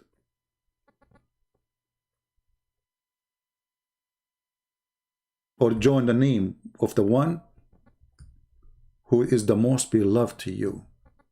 Allah himself, he commit shirk. He joined his name with the name of Muhammad. So when the Muhammadan, they speak about monotheism, Islam is the last one to speak about monotheism. And not to forget to mention Muhammad. Okay, hold on. I don't know if I should continue with the video, but let me make one more hit. In the hit, was Muhammad worshipping idols? Remember, Allah forgive not that who take other with him. Right? If there's any verse in the Quran says Muhammad he worship idols, absolutely. Let us go to the Quran.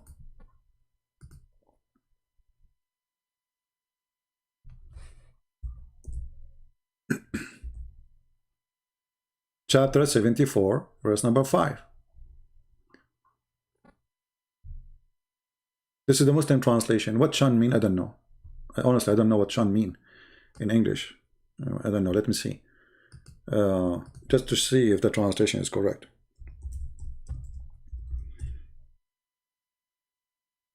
Shan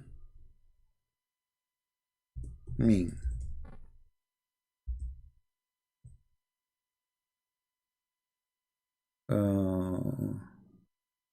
Look like this is a false translation. Let us get different translation.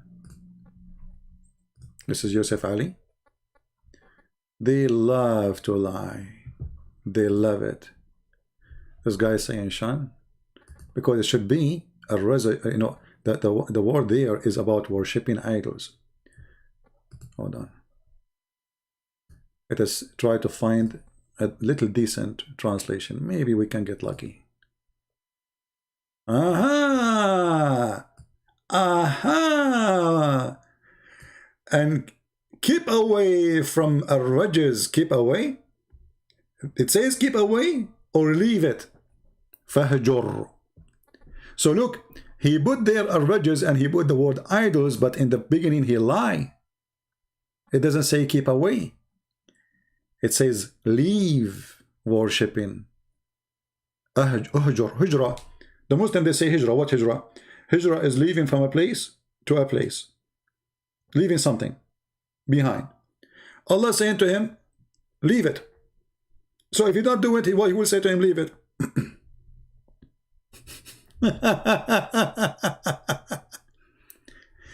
If he is not doing it, why Allah will say to him, leave it?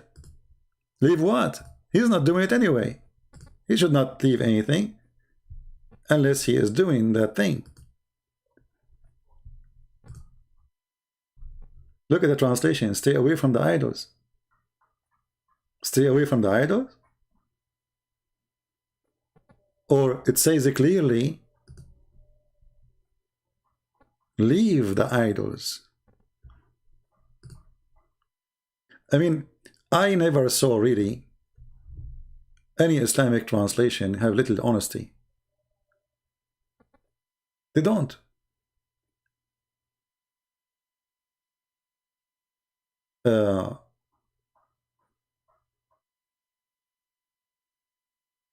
If you remember the story of Muhammad and satanic verses, right?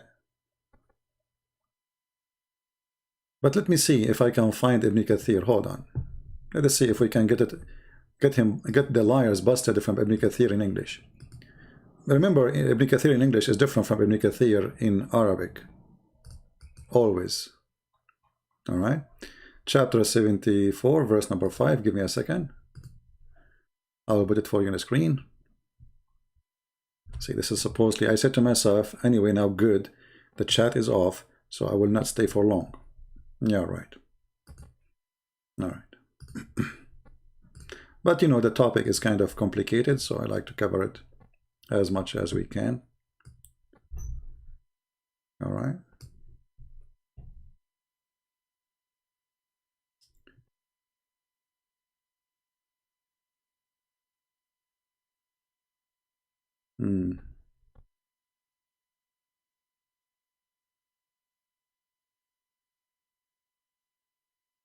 Yeah, in the Ibn Kathir in English, they are saying keep away too. Let us see. You know, they are lying because Ibn Kathir in English is not the same as in Arabic. Actually, we can show it in Arabic. You know, actually in Arabic it says fajr. You know, leave it. Ibn Abbas, he said that too. Let me show you some.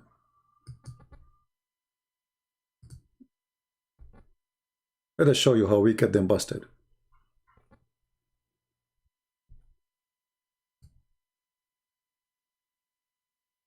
Because the English always, give me a second, guys.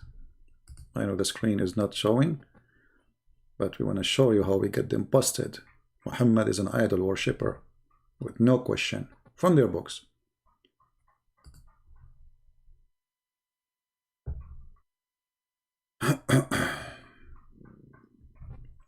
Amazing, huh? But their lies will not work with us.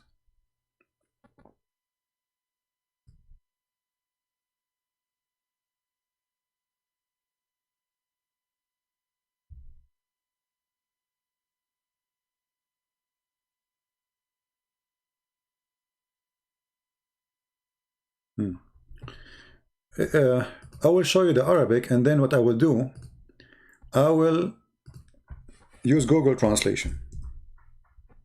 All right? Because in Arabic it's different from English. Let us show you. I will put in the screen for you. Give me a second.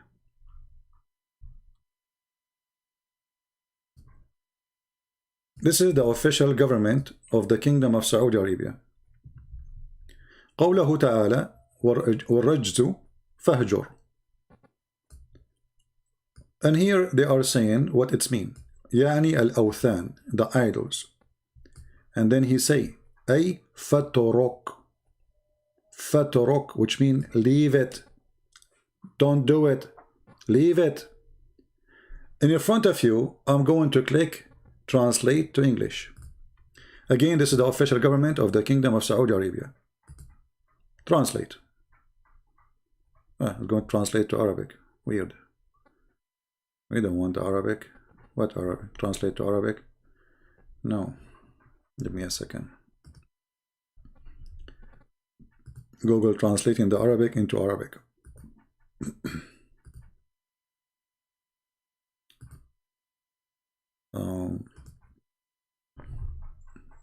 Let's see now.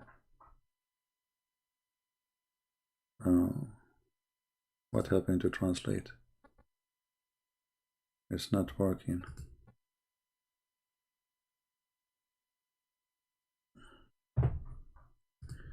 Let us refresh the page. Maybe that will help. Where you show the translation? I mean the option to translate a page. It disappear. Okay, here we go. Let us see. It shows another language. Okay.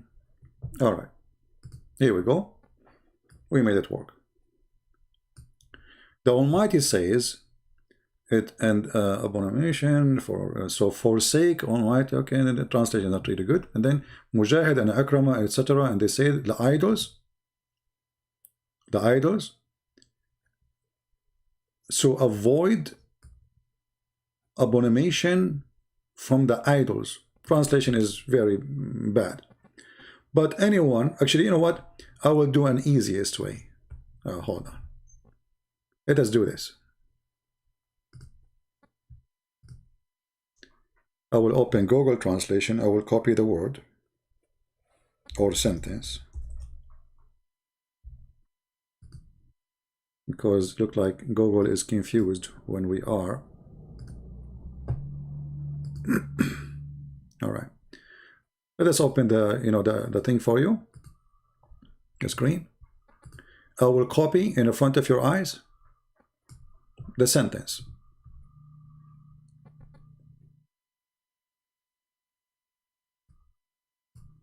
Let us copy from here.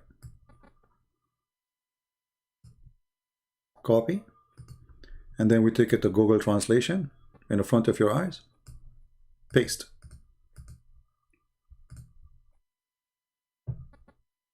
Then forsake it, i.e. leave it. Do you see it? They say to us, and Shabir, he said, Allah forgive not those who associate with him, other gods. If Muhammad do not worship idols, so why Allah saying to him, then forsake it and leave it? And who is the one who's saying that? The highest, the cousin of Muhammad ibn Abbas, explaining. And what he's talking about, Isaf and Naila, and idols who they have 6 in the Kaaba, Muhammad used to worship them. Let us copy in front of you just to show you we are not making things up. وقال قتادة الرجز إيساف ونائل صنمان كانا عند البيت. Let us take it. Copy.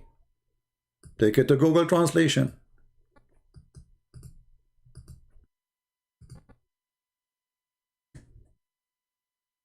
Isaf and Naila.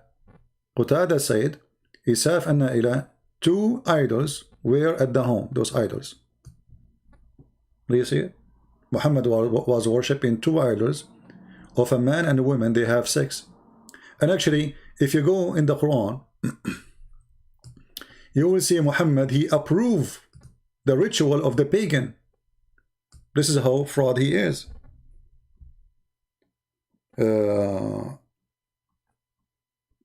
If you remember,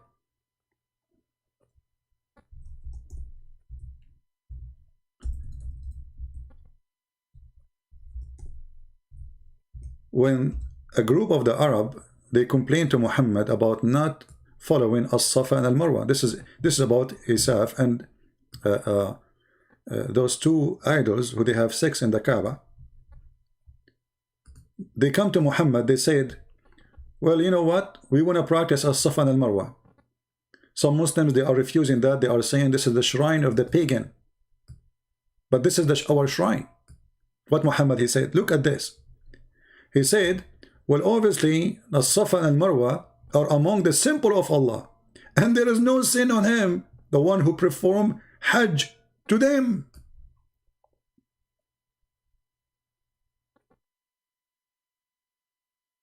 So when you go to the Kaaba, you have to continue and you go to the Safa and Marwa. And now the Muslim, until now, they practice it. They start jogging between the two idols, which does not exist no more there.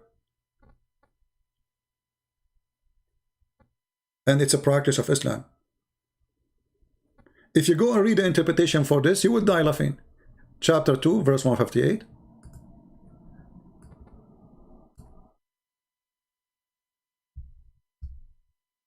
See, the more you know about this cult, the more you find how stupid it is. 158. You see, I'm doing it in the front of your eyes. Nothing from our books, nothing from our own words. We are not giving you the interpretation of ours. This is there. This is there. Here you will see the argument. It says here that reported blah blah blah blah from that Aisha, she said these verses revealed about helpers. Helpers is they called al-Ansar. They used to make Hajj to Manat, which was you know, part of their rituals, and they also avoid going between as-Safa and Marwa. When Islam came, they asked Allah Messenger, Allah bless him and give him peace. About this, he said, so he gave him his verse. But let us read carefully what it's going to say later. Aisha, she said, this verse was revealed about a group of people, of the helpers. Before Islam, they used to make the Hajj to Manat, and they were forbidden from going between as-Safa and Marwa. Who forbid them? Muhammad. And then they went to the to do Hajj with Allah Messenger, and they mentioned to him, you know, this issue. So Muhammad, he revealed the verse saying it is from the ritual of Allah to do it. So who is the one who forbid them? Is it Muhammad or somebody else? If it's from the ritual of Allah, and why it is from the ritual of Allah? Here you will see it says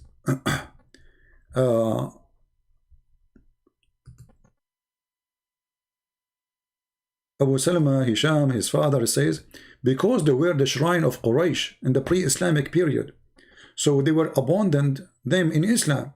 Then Allah revealed the verse saying, said Umar, etc. I asked Abu Umar, blah blah blah. He said, go to Ibn Abbas and ask him. And then look what they said.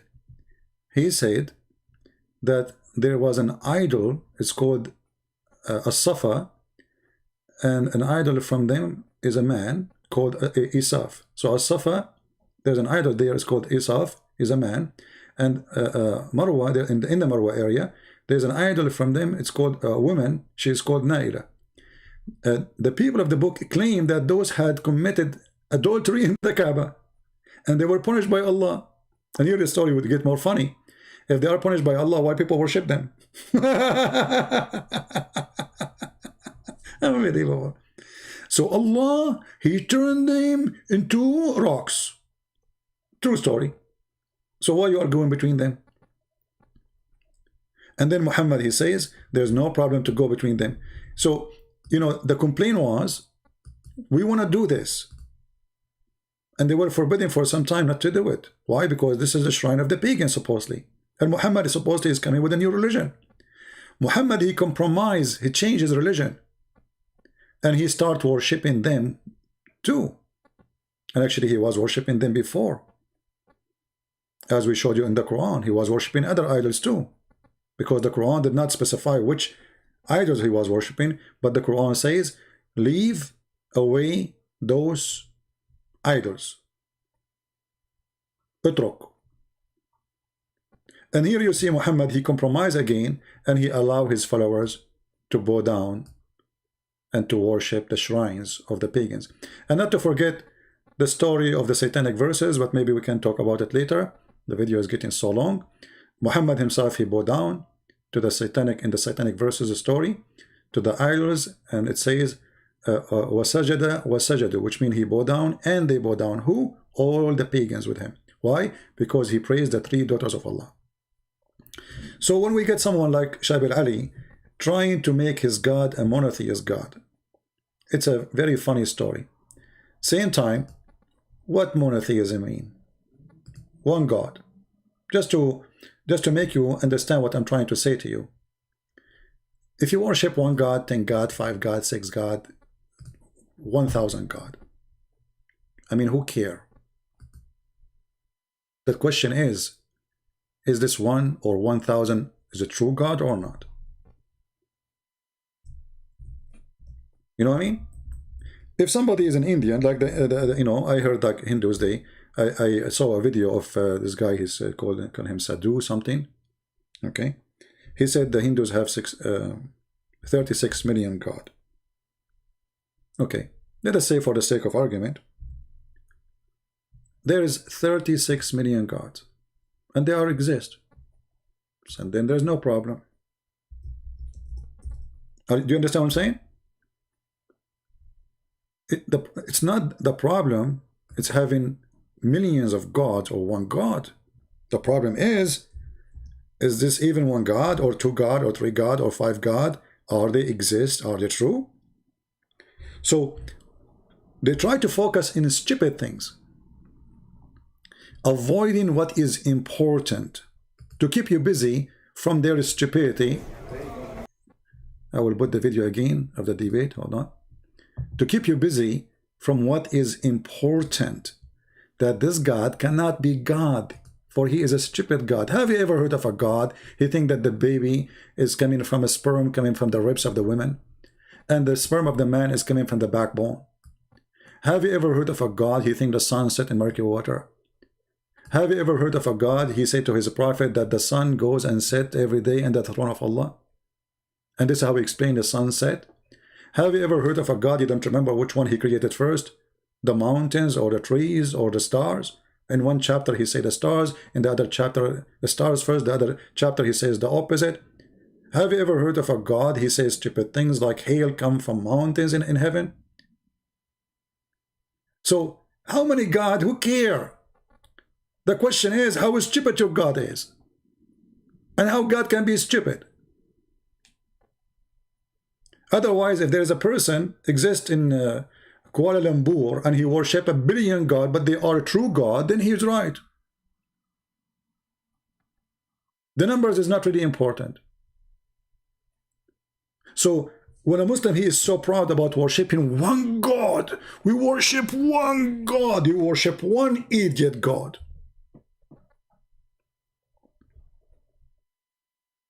When Muhammad, he claimed that he have knowledge from his God, and he says such a statement.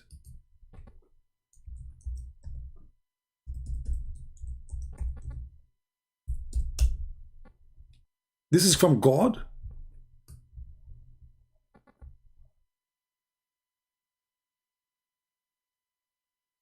This is from God.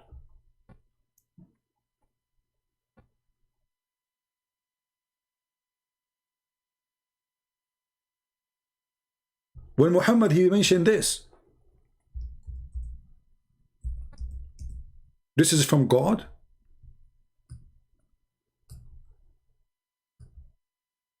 And we can go forever mentioning stupid mistakes in the Quran and in the Hadith. So I say to Muslims, I say to Christians, I say to Hindus, I say to Buddhas, be mature. Don't be a child. The Muslims always, they speak about their God as one God, and they are proud about it as if they have like accomplishment. I find it the most silly, stupid thing to say. I understand to say that you have one God, no problem. But to be so like you think you are the winner, we worship one God. There's many people worship one God. There's people who worship Satan, believe he's the only God.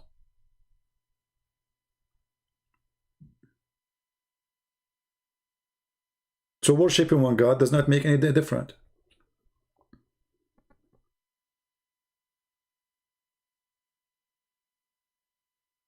Have you ever heard of a God? He want to make Quran better than the Quran? Hey guys, I have books. I'm going to make my coming book. I promise you, is going to be better than my previous books. Well, that's possible for a human being, but for God, quality, they never change. The Muslim, they reject God to be a man, but then we find that Allah himself, he have a shin, he have hands, he have all, you know, limp. The Muslim, they say we worship one God, but then they say to us the Quran is not created. The breed of Allah is different from Allah. The Quran is not created by Allah. Okay, how you say he is the only creator and then Quran is not created? Neither by Allah, neither by anyone. So Islam is a mess. Islam is like a messed up cult. And this is what we got today. When we say Muslims, by the way, I mean, who is Muslims? Do you know who is Muslim? There's no Muslims. There's millions of sect and ideas and belief, and they contradict each other and they kill each other, and none of them agree with the other one because simply it's impossible. And you know, the funny, the Muslim, they say Islam will take over. Take over what? The world. Will dominate the world. Okay, what Islam? What Islam is going to do, you know, to dominate? Your prophet, he said Islam will start small and will end small. So even in that, you know, they are so proud about things contradict what their prophet said. Their prophet said, are you saying your prophet is a false prophet? Because he said Islam start as a small and will end as a small. And this is Sahih. He also reported God messenger is saying, Islam began as a small religion and will return to the state in which it began. Very small. Who is telling the truth? And as the Muslim, how many Muslims today? They count everybody as a Muslim. The second you start saying this sect says that, this sect says that, they say, oh, those are not Muslims. This is the stupidity and the madness of this cult. I hope this video wasn't too much long for you, but I think this is a very good study to show you a lot. We have a lot of reference, and as you see, everything we give you, it is coming from their books. It's in the screen. It's live. You know, it's just there. Just to grab it, save it, take notes, and this is the way to learn. And by the way, the Muslims are very upset from Shabir Ali because he did so bad in the debate, as if they can do better. And I wonder, Shabir Ali, why he will not debate me? You know, I mean, he have no problem to debate anyone. All of them, they have no problem. Either they say, want to debate you face to face. Soon they will say bum to bum, shoulder to shoulder. I'm not sure what is that, but they will not debate me.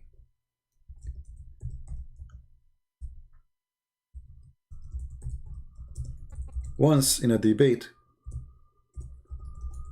a Christian, he asked Shabir Ali, when you are going to debate Christian Prince? What Shabir Ali, he said? I will not believe it.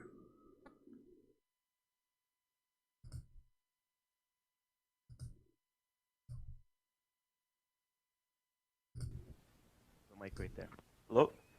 Yeah, I just came to ask the million-dollar question. Shabir, when will you ever debate Christian Prince? Thank you very much. Yeah, for those of you who don't know Christian Prince, he is a personality who has been operating some sort of an internet radio broadcast, as far as I can remember. He contacted me a long time ago. I never contacted him, and I challenge him to say I did. I never did. I don't know his email. The one who contacted him, it was ABN TV, and they contact me the same as they contacted him in separate email. They said to me, there's a person, his name is Shabir Ali, you want to debate him? I said, sure. They sent him an email saying, there's a person, he's a Christian, want to debate you? He said, sure. And then after he bought my book, he decided not to debate me. He noticed that he is no match. asking if I would debate him, and I said yes.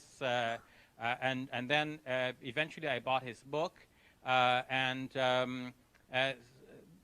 then I don't want to say anything about him because he's not here.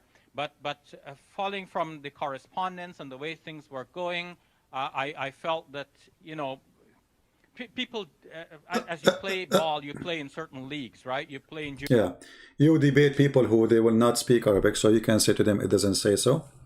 You will debate people who do not know much really about Islam, so you can say they don't say so, but you cannot get close to me. Then the second, you notice that this is an Arab. He have books about Islam, and you read my books. I mean, do you think this guy, he do not know Christian Prince? Do you really believe it? What happened is, he agreed to debate me, but he never thought this is a Christian Prince. In the beginning, he agreed. And then when they told him this is a Christian Prince, he got my book, so he can read my response. Maybe he can refute it. When he got my books, he noticed that he is no match to refute anything in the books. You know, why this guy, he don't go and say, hey, the Christian Prince in this book, he said so. Get him busted. Anyway, guys, I want to say thank you for being here. I apologize for disabling the chat. Actually, it's way better because we can concentrate in the video, in the topic, more than concentrating in people, you know, because it's impossible to satisfy people needs. God himself, people, they complain about him, so who am I?